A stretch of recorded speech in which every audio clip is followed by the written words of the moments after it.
Assalamualaikum warahmatullahi wabarakatuh. Di sini saya Safaru Khairun Jamil, NIM 2005114-083 dari kelas Sistem Informasi 2020A akan menyampaikan standarisasi jaringan komputer. Standar jaringan komputer. Standar jaringan komputer disebut juga sebagai protokol komputer. Standarisasi komputer menjadi standar kompatibilitas vendor hardware dan software. Kemudian standar jaringan komputer juga menjadi kebutuhan interkoneksi antar komputer.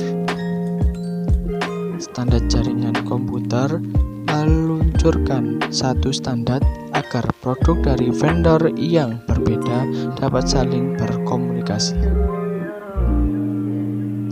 Selanjutnya yakni konsep protokol. Protokol merupakan suatu kumpulan atau aturan yang dapat dimengerti oleh device untuk saling berkomunikasi. Masing-masing protokol memiliki konsep yang berbeda berkaitan dengan media maupun service yang digunakan dalam komunikasi jaringan. OSI model. Model OSI Open System Interconnection merupakan model referensi yang diciptakan dari sebuah perangkat yang bersifat konseptual. Hingga saat ini telah dikembangkan menjadi sebuah standar khusus berkaitan dengan koneksi komputer. Tujuan dari model OSI adalah sebagai rujukan dari setiap vendor atau developer, sehingga perangkat yang dibuat memiliki sifat improved. Pengguna dapat melakukan kerjasama produk atau sistem tanpa melakukan penanganan secara khusus atau spesial. Pemahaman lapisan OSI. Yang pertama yakni application layer atau merupakan layer ketujuh. Application layer adalah lapisan yang menjadi pusat atau center terjadinya suatu interaksi antara pengguna atau end user dengan aplikasi yang bekerja menggunakan fungsionalitas sebuah jaringan. Selain itu juga mempunyai fungsi untuk melakukan konfigurasi mengenai bagaimana cara aplikasi dapat bekerja menggunakan resource jaringan. Kemudian dapat memberikan pesan saat terjadi sebuah kesalahan pada proses pengaturan jaringan. Contoh beberapa service dan protokol yang berada pada application layer adalah HTTP, SMTP, FTP, dan lain-lain. Yang kedua yakni presentation layer merupakan lapisan keenam. Lapisan yang keenam adalah presentation layer, di mana mempunyai fungsi untuk mengatasi format data yang akan ditransmisikan oleh aplikasi melalui jaringan ke dalam format yang dapat ditransmisi oleh sebuah jaringan. Pada layar ini, data juga akan terinskripsi dan deskripsi melalui sistem. Contoh protokol yang berada pada presentation layer adalah MIME, SLS, TLS, dan lain-lain. Yang ketiga yakni session layer yang berada pada lapisan kelima. Session layer merupakan lapisan yang berfungsi untuk mendefinisikan bagaimana sebuah koneksi dapat dibuat, dikelola, dan dikembangkan. Contoh protokol yang berada pada session layer adalah NFS, SPN, RTP, dan lain-lain. Yang keempat, yakni transport layer, berada pada lapisan keempat. Transport layer mempunyai fungsi untuk memecah data menjadi paket-paket data serta memberikan nomor urut untuk setiap paketnya sehingga nantinya dapat disusun kembali saat sampai pada tujuan. Pada layer ini juga menentukan protokol yang akan digunakan untuk mentransmisikan data seperti protokol TCP. Protokol tersebut akan mengirimkan paket data sekaligus memastikan bahwa setiap paket telah diterima dengan sukses dan tepat sasaran. Selain itu juga dapat mentransmisikan ulang terhadap paket yang hilang atau rusak ketika proses pengiriman. 5. Network layer berada pada lapisan ketiga. Tugas dari network layer adalah membuat header untuk paket yang berisi informasi IP Internet Protocol, baik IP pengirim atau IP tujuan data. Pada suatu kondisi, network layer juga melakukan proses routing melalui internet routing dengan menggunakan bantuan router dan switch pada layer ketiga. Untuk yang keenam, yakni data link layer pada lapisan kedua. Pada data link layer memiliki tugas untuk menentukan setiap bit data dikelompokkan menjadi format yang disebut dengan frame.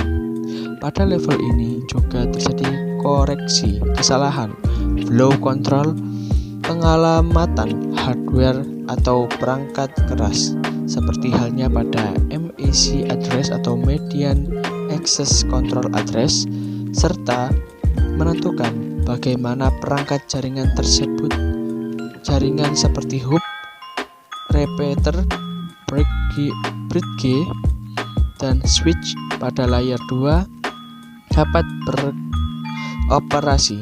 Untuk spesifikasi IEEE 802 dapat membagi tingkatan menjadi dua level, yaitu lapisan Media Access Control atau MAC dan lapisan Logic Link Control atau LLC. Yang ketujuh, yakni physical layer, yakni pada lapisan pertama. Model OSI layer terakhir dan yang paling utama adalah physical layer.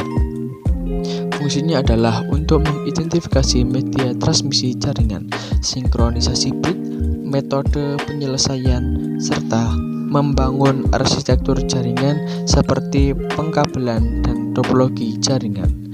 Pada tahapan atau level ini juga mendefinisikan mengenai bagaimana sebuah NIC (Network Internet Card) dapat berinteraksi secara langsung dengan media kabel dan perangkat radio.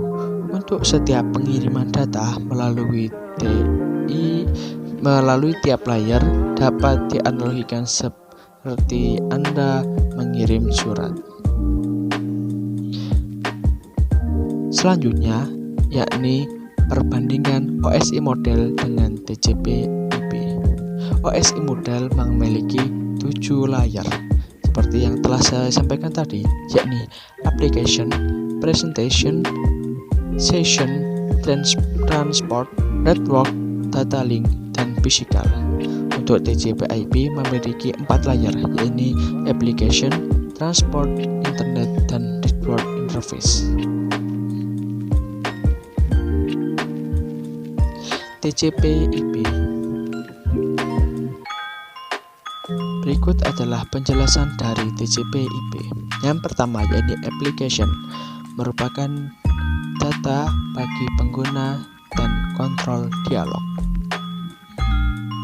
Selanjutnya, yakni transport, komunikasi antara perangkat dukungan di seluruh jaringan yang beragam.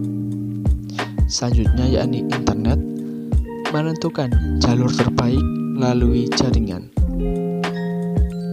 Yang terakhir yakni network interface, mengontrol perangkat keras dan media yang sedang membentuk jaringan. Selanjutnya yakni perbandingan TCP dan UDP. Berikut adalah 5 perbandingan antara TCP dan UDP. Yang pertama, TCP berorientasi berdasarkan konsep koneksi, sedangkan UDP tidak berdasarkan pada konsep koneksi, jadi harus membuat kode sendiri. Yang kedua, TCP memiliki jaminan pengiriman data akan reliabel dan teratur. Sedangkan UDP tidak ada jaminan bahwa pengiriman dan penerimaan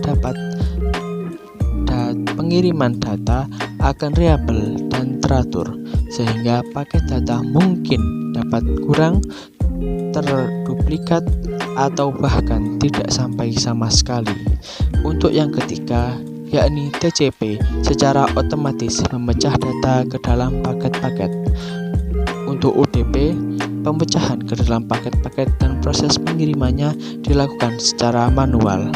Yang keempat, TCP tidak akan mengirimkan data terlalu cepat sehingga memberikan jaminan koneksi internet dapat menanganinya. Untuk UDP harus membuat kesepakatan mengenai proses transfer data agar tidak terlalu cepat sehingga internet masih dapat menanganinya. Yang kelima yakni TCP mudah digunakan transfer paket data seperti menulis dan membaca file. Sedangkan UDP, jika paket ada yang hilang, perlu dipikirkan di mana letak kesalahan yang terjadi dan mengirim ulang data yang diperlukan. Selanjutnya yakni network protocols. Network protocols, terdapat banyak sekali jenis-jenis network protocols. Yang pertama yakni Serial Line Internet Protocol atau sering disebut dengan SLIP. Selanjutnya Simple Mail Transfer Protocol atau SMTP, Hypertext Transfer Protocol, Telecommunication Network, File Transfer Protocol, Lightweight Directory Access Protocol, Security Socket Layer, Simple Network Monitoring Protocol,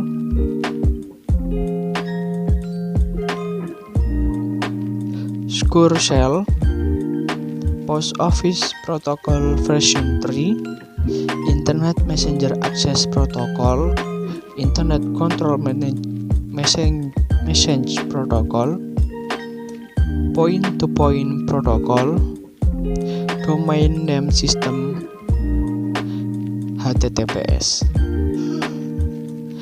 Selanjutnya yakni saya akan menjelaskan mengenai port. Dalam port jaringan TCP/IP, sebuah port yaitu mekanisme yang mengizinkan sebuah komputer untuk mendukung beberapa sesi koneksi dengan komputer lain dan program di dalam jaringan. Port bisa diidentifikasikan aplikasi dan layanan yang memakai koneksi di dalam jaringan TCP/IP.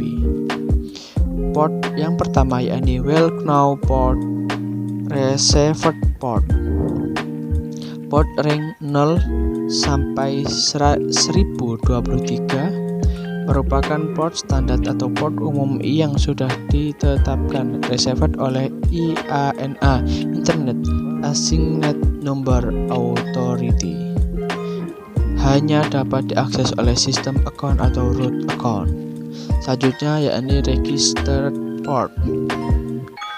Rank 1024 sampai 49